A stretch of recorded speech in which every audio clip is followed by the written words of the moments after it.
So, meron tayo ditong Sunday Hug Compact Stroller.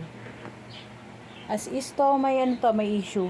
Pero clean na to, ready to use. Isa lang issue nito. Yung backrest. Ito, nag-gloss. Nag-gloss thread. Pero kapag inangat yan, automatic na. Oo. Ang ano yun lang yan pag binababa siya. Yan, katulad niya. Di ba nakaganyan na, nakababa na. Push mo lang.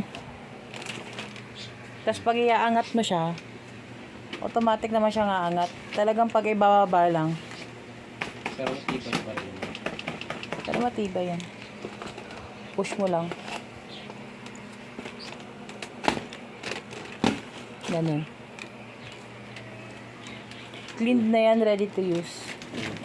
Okay, canopy. Canopy. Wala yung fade ha. Extended. Pwede rin itago So, pagka extend yan. May zipper yan. para sa peekaboo. Yung peekaboo. Magnetic din yung peekaboo niyan ha. Ang handles yan, leather din. Ayan.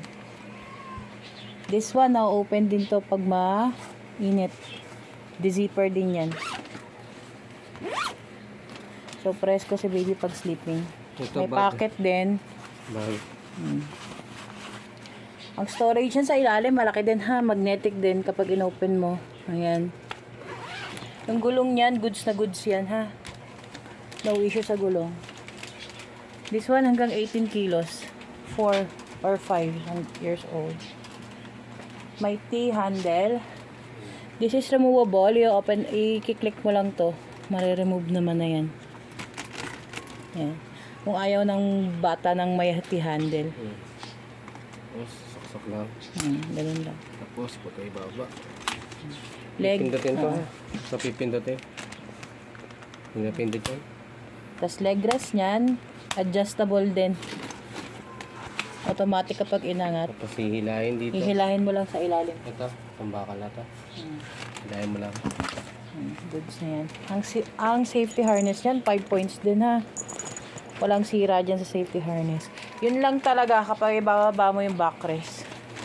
Ito, regulator.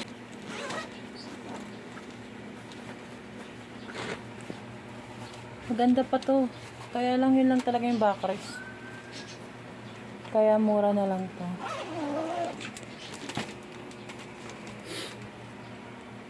Pag ipa-fold nyo, one hand fold lang din.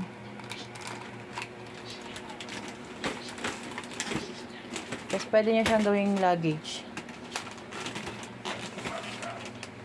Paghihilahin nyo na. Diba? Tapos standing alone din yan. Ayan.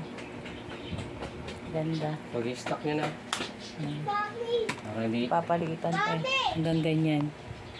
So, ganito naman siya i-open. One hand lang din. Ito yung lock. Ano nyo na. O, diba? Again ha, ayun lang yung issue, backrest. Other than that, wala na. Malinis na yan, gagamitin na lang ulit.